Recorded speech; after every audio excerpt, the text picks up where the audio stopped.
आज की हमारी टॉपिक है क्लास 9 चैप्टर नंबर 1 संख्या पद्धति।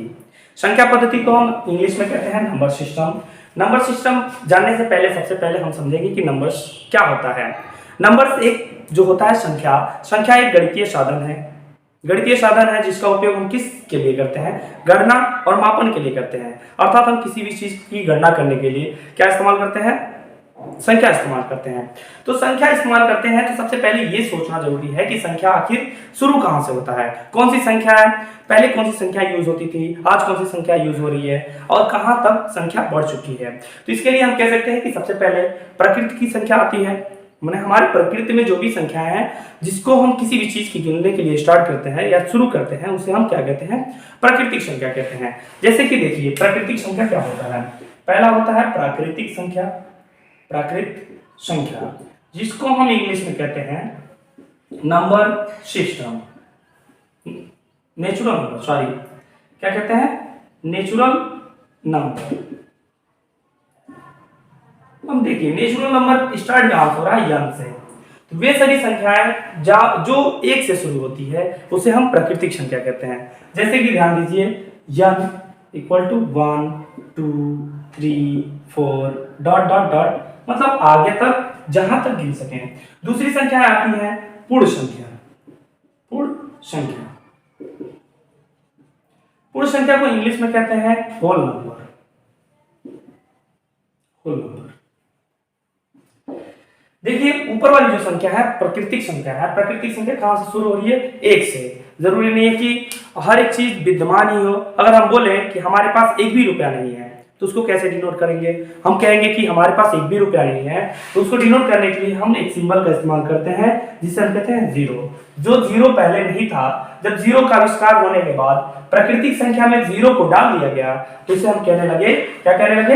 होल नंबर अर्थात पूर्ण संख्या। तो देखिए पूर्ण संख्या कहां से होता है? 0 1 2 3 डॉट डॉट डॉट। ये डॉट डॉट का मतलब आगे तक और है।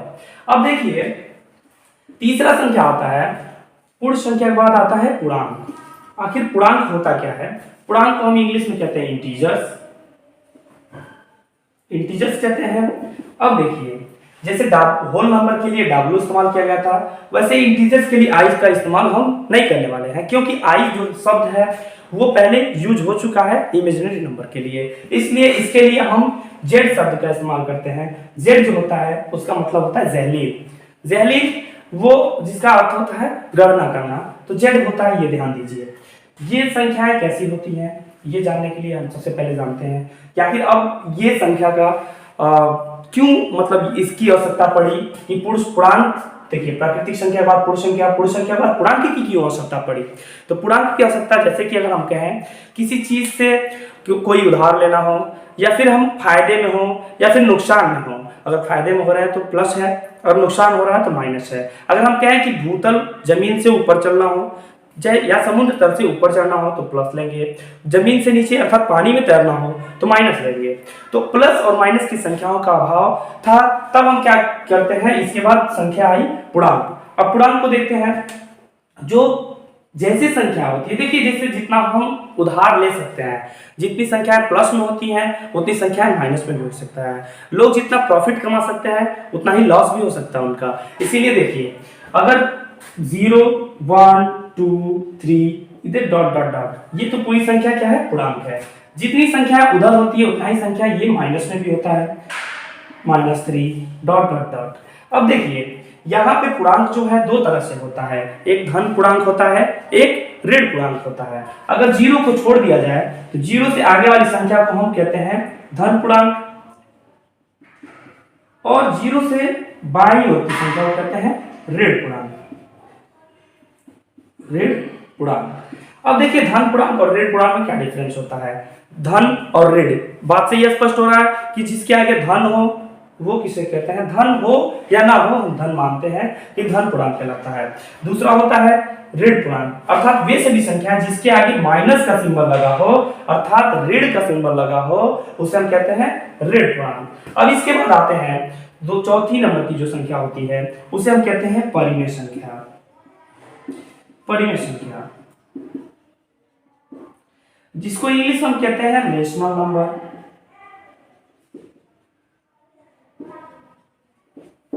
ध्यान दीजिए कि आखिर हमें ये सोचना चाहिए कि आखिर ये 3 प्रकार की संख्याएं पहले से मौजूद थी, तो हमें ये चौथी संख्या परमेय संख्या की क्या आवश्यकता पड़ गई कि परमेय संख्या बनाना पड़ा, उसको ढूंढना पड़ा।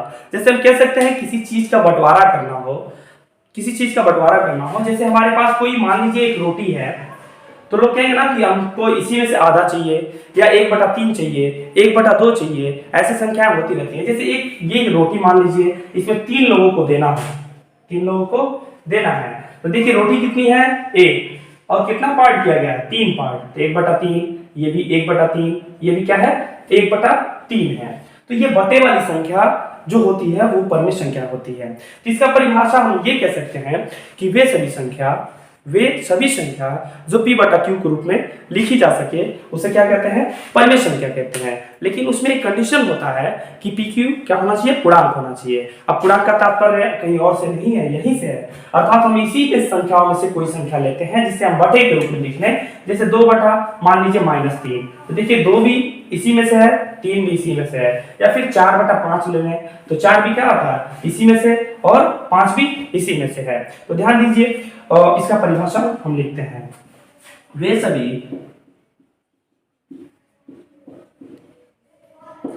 सभी संख्याएं जो p/q के रूप में लिखी जा सकें,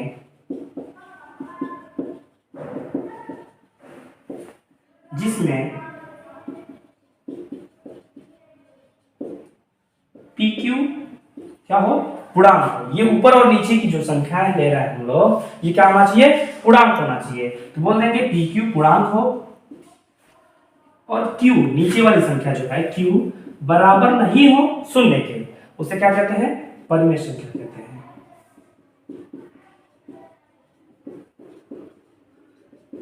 परमेय संख्या कहते हैं। अब ध्यान दीजिए यहाँ पे कहने का मतलब कि q 0 ना हो, अर्थात वे सभी संख्याएं जिसके नीचे कोई भी संख्या ले लें जिसके नीचे 0 नहीं होना चाहिए। जैसे 5/0 नहीं होना चाहिए, 6/0 नहीं होना चाहिए, 1/0 नहीं होना चाहिए। क्यों? क्योंकि 0 से हम किसी भी चीज से कैलकुलेटर से भी डिवाइड नहीं कर सकते, क्योंकि जब 0 से अगर हम किसी भी संख्या में कैलकुलेटर में भी डिवाइड करते हैं तो लिखता है कैन नॉट डिवाइडेड बाय 0, अर्थात हम भोजपुरी में कह सकते हैं कि वो कहता है कि हमसे ना हो पाई। ठीक है, ध्यान दीजिए। तो वो यहाँ पे हो गया। तो जैसे एग्जाम्पल के रूप में कोई संख्याएं हम लिख लें, जैसे 1/2 -4/5 3/7 ... अब देखिए ये समझने के बाद हम समझेंगे, इसके बाद आपकी टॉपिक है अपरमेय संख्या। आखिर हर एक चीज क्या आ रहा, परमेय के बाद अपरमेय, प्लस के बाद माइनस, हर एक चीज की एक साइड इफेक्ट होती है अलग से। तो देखिए आखिर ये सभी प्रकार की संख्या तो परमेय संख्या हो नहीं सकती, इसीलिए हम कह सकते हैं कि इसके बाद की जो संख्या है 4 नंबर, हम कह सकते हैं कि वो 5 नंबर वो है अपरमेय संख्या। क्या है, अपरमेय संख्या। अपरमेय संख्या आखिर होती क्या है, सेम वही होता है। ये यहाँ पे जो हम बोलते हैं कि वे सभी संख्या जो p/q के रूप में लिखी जा सके उसे परमेय संख्या कहते हैं। बस यही परिभाषा उठा के लिख देना, और यहाँ पे लिख देंगे कि जो p/q के रूप में ना लिखी जा सके उसे क्या कहते हैं, अपरमेय संख्या कहते हैं। इसको इंग्लिश में कहते हैं इर्रेशनल नंबर।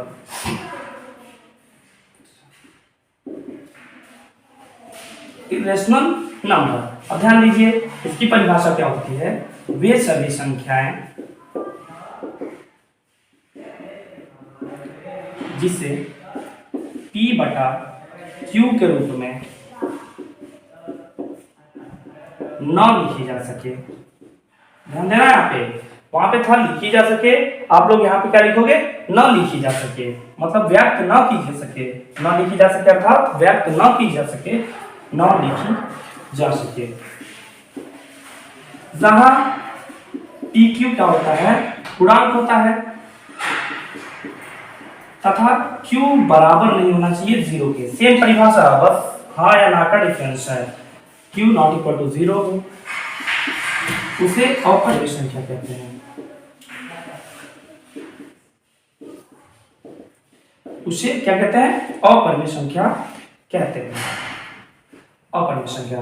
अब ध्यान दीजिए अपरमेय संख्या आखिर कुछ होता होगा, किस रूप में दिखाई देता है, ये जानने के लिए हम कुछ एग्जाम्पल के तरीके से हम आपको समझाने वाले हैं। जैसे कि उदाहरण के रूप में देखिए √3 √5, √7 या फिर पाई कह लीजिए, डॉट डॉट डॉट, ये सभी संख्याएं अपरिमेय संख्या कहलाती है। जैसे जो अंडर रूट से बाहर ना आ पाए, जिसका कोई निश्चित मान ना हो, उसे क्या कहते हैं? अपरिमेय संख्या कहते हैं। आज की हमारी टॉपिक है क्लास 9th की चैप्टर नंबर 1 संख्या पद्धति, जिसको हम इंग्लिश में कहते हैं नंबर सिस्टम। अब हम देखते हैं कि नंबर्स किसे कहते हैं। इसके पहले हम पढ़े हैं कि नंबर्स क्या क्या होते हैं और कौन कौन से होते हैं, जिसमें था पहला प्राकृतिक संख्या, दूसरा पूर्ण संख्या, तीसरा पूर्णांक और चौथा था परिमेय संख्या। परिमेय संख्या के बारे में हम लोग पढ़े हैं कि वे सभी संख्याएं जो p बटा q के रूप में लिखी जा सके उसे परिमेय संख्या कहते हैं, जहां pq पूर्णांक होता है और q नॉट इक्वल टू 0 होता है। तो ध्यान दीजिए, इसमें क्वेश्चन प्रश्नावली 1.1 प्रश्न नंबर 1 कह रहा है कि क्या शून्य एक परिमेय संख्या है तथा इसे आप p बाई q के रूप में लिख सकते हैं, जहां pq पूर्णांक और q नॉट इक्वल टू 0 है। देखिए, परिमेय संख्या की बात हो रही है तो हम जानते हैं कि परिमेय संख्या प्रत्येक संख्या p बाई q के रूप में होता है, अर्थात बटे में होता है और नीचे वाली संख्या 0 नहीं होनी चाहिए। तो यहाँ पे देखिए कि अगर 0 है तो 0 को हम क्या 0/1 नहीं लिख सकते हैं, 0/1 भी लिख सकते हैं, 0/2 भी लिख सकते हैं, 0/3 या डॉट डॉट करके 0/n या m के रूप में लिख सकते हैं।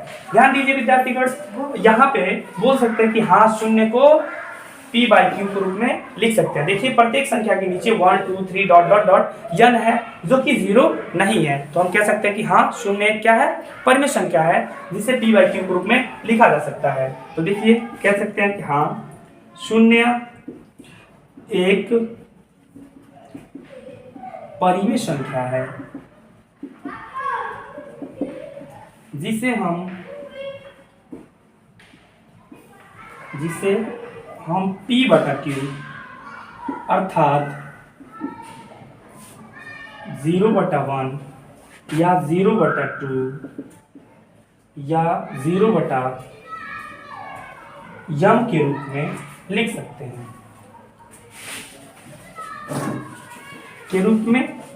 सकते हैं,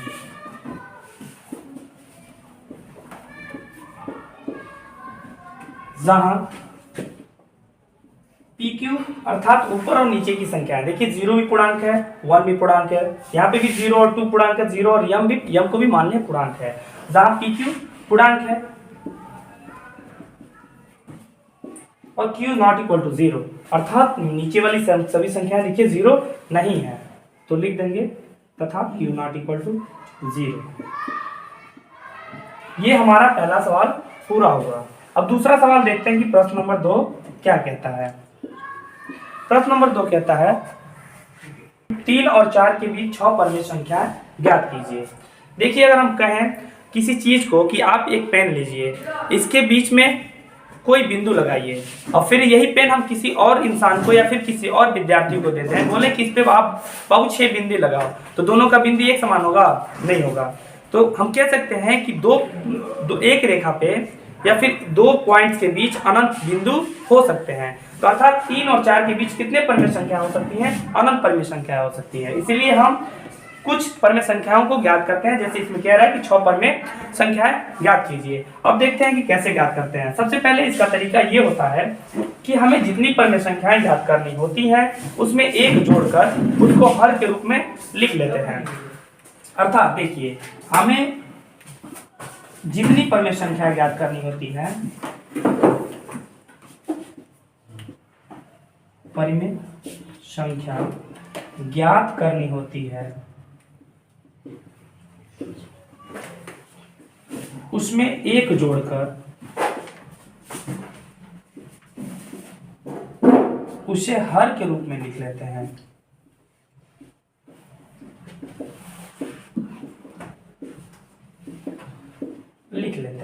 देखिए, अर्थात हमें कितनी ज्ञात करनी है? 6 ज्ञात करनी है। 6, तो 6 में एक जोड़कर कितना हुआ? 7 हुआ। अब उसे हम हर के रूप में लिख लेते हैं। अर्थात देखिए, 1 7 2 3 4 5 6। अब देखिए, 7 जो आया है, 7 उसका मल्टीप्लाई यहाँ पे करके यहाँ लिख लेते हैं। पहले जैसे कितना निकालना है? 6 निकालना है, तो एक एक्स्ट्रा 7 कर देते हैं और एक यहाँ पे एक्स्ट्रा 7 कर देते हैं। देखिए कैसे करते हैं, 7 त्रिके 21 और 7 चौको 28, क्योंकि हमें इन्हीं दोनों के बीच परमेय संख्याएं ज्ञात करनी है। अब देखिए 7 को 21 में अगर डिवाइड करें, 7 3 जा 21 और 7 चौको 28, मतलब ये दोनों संख्याएं क्या है, 3 और 4 के बीच में है। तो देखिए अब 21 के बाद कौन सी संख्या आने वाली है, 22, फिर उसके बाद 23, फिर उसके बाद 24, फिर उसके बाद 25, फिर उसके बाद 26, ऐसे करके 27। तो हमें कितना परमेय संख्या मिला, तो हम कह सकते हैं 3 और 4 के बीच इतना इतना इतना, मतलब 1 2 3 4 5 6 संख्याएं प्राप्त हुई। ये हमारा आंसर डन होगा। अब ध्यान दीजिए, हम लोग पिछले क्वेश्चन में हमने पढ़ा कि मतलब दो संख्याओं के बीच कैसे बीच की परमेय संख्या ज्ञात करते हैं। तो हमने क्या किया था, जितनी परमेय संख्या हमें ज्ञात करनी होती थी उसमें एक जोड़कर उसे हर के रूप में लिख लेते थे। लेकिन यहाँ पे क्या है, अंश और हर दोनों में है। तो देखिए हमें कितनी परमेय संख्या ज्ञात करनी है, 5 ज्ञात करनी है। तो 5 में हम क्या करेंगे, एक जोड़कर, मतलब कितना हुआ 6। अब 6 का मल्टीप्लाई इसको ऊपर नीचे करेंगे और इसके ऊपर नीचे करेंगे। तो देखिए क्या होगा, 3/5 मल्टीप्लाइड बाई 6 में 6 से गुणा करने पे 3 छके 18, 5 छके 30। पुनः इसी 6 का गुणा इसके अंश और हर में करने पर तो बोल देंगे 4/5 में 6 ऊपर 6 नीचे, 4 छके 24, 5 छके 30। आप सहूलियत के लिए ये लिख सकते हो कि अंश और हर में दोनों के अंश और हर में 6 से गुणा करने पर,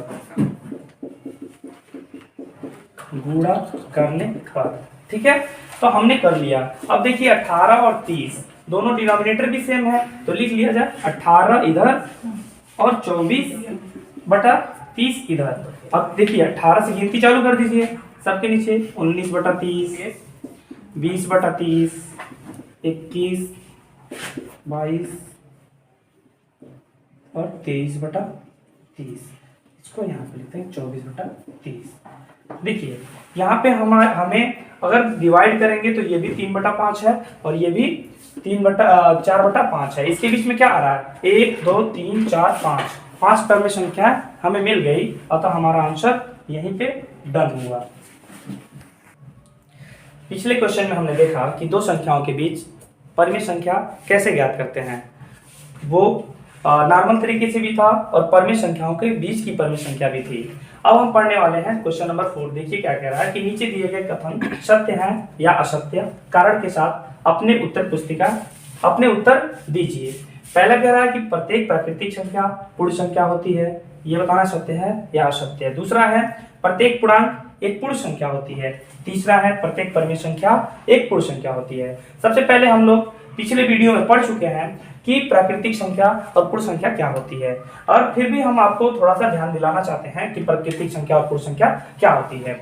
अब देखिए प्राकृतिक संख्या जो होता है जिसे हम n से डिनोट करते हैं वो होता है 1 2 3 4 ऐसे डॉट डॉट करके होता है।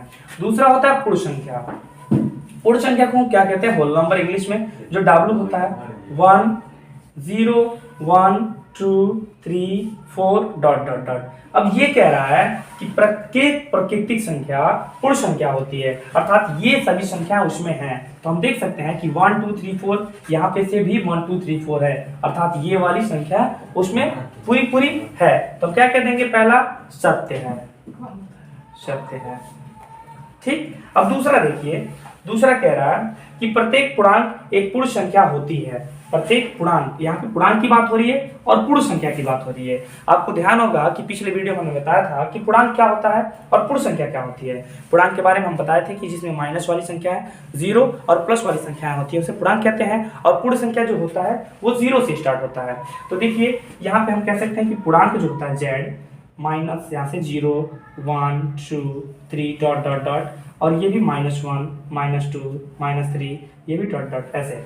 अब ये देखिए पूर्ण संख्या क्या होता है, ये यहाँ पे लिखा हुआ है, फिर भी लिख देते हैं कि 0 1 2 3 डॉट डॉट डॉट।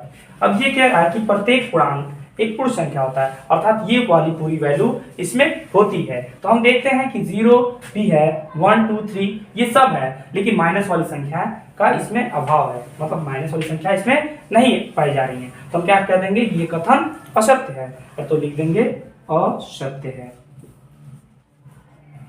असत्य है। ठीक है विद्यार्थियों, अब देखिए क्वेश्चन नंबर चौथे का तीसरा पार्ट क्या कह रहा है। प्रत्येक परिमेय संख्या एक पूर्ण संख्या होती है। ये भी हम आपको पिछले वीडियो में बता चुके हैं कि परिमेय संख्या क्या होता है। वे सभी संख्याएं जो p बटा q के रूप में लिखी जा सके उसे परिमेय संख्या कहते हैं, जहाँ p q पूर्णांक और q नॉट इक्वल टू 0 होता है। दूसरा पूर्ण संख्या के बारे में तो हम लोग पढ़ चुके हैं कि पूर्ण संख्या ये होता है। ठीक, तो परिमेय संख्या बोलते हैं कि कोई भी बटे वाली संख्या क्या होती है, परिमेय संख्या होती है। जैसे 1/2 क्या होता है, पूर्ण संख्या होता है, परिमेय संख्या होता है। और पूर्ण संख्या होता है 0 1 2 3। तो डायरेक्ट हम बोल देंगे कि चूंकि कोई भी परिमेय संख्या ले लें, 1/2 3/4 5/7, ये सब क्या है, परिमेय संख्या है, परिमेय संख्या है, परंतु पूर्ण संख्या नहीं है, नहीं है। क्योंकि देखिए ये पूर्ण संख्या जो होता है वो 0 1 2 3 4 4 मतलब पूरा अंक होता है, ये बटे में होता है, इसलिए ये कथन जो है वो क्या है, असत्य है। इसलिए कथन असत्य है। इस पे हमारा ये प्रश्नावली 1.1 समाप्त हुआ।